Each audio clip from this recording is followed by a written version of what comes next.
یہ قرآن کے ذریعے سے لوگوں کو اٹھاتا ہے، اور اسی قرآن کی وجہ سے اللہ لوگوں کو گراتا ہے۔ کیا مطلب؟ جو قرآن کو سینے سے لگاتے ہیں، پابندی سے تلاوت کرتے ہیں، عمل کرتے ہیں، اللہ ان کو اونچا کرتا ہے۔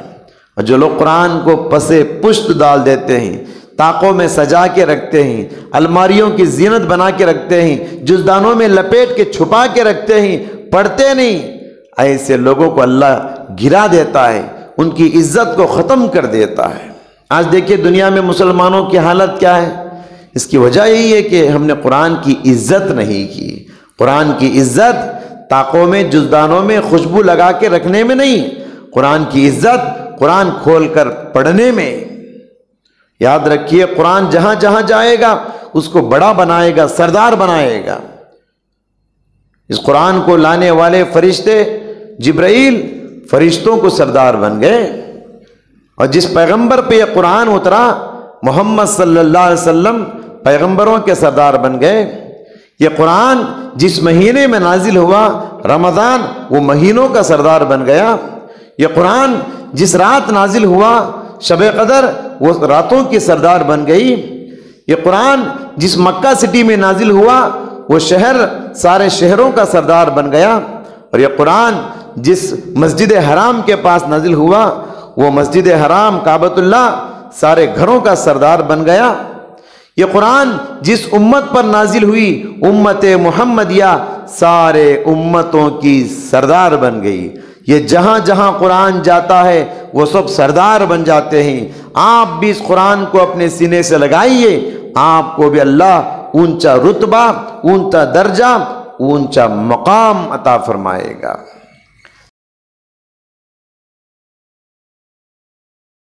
والصلاة والسلام على رسوله الكريم وعلى آله وأصحابه أجمعين، أما بعد۔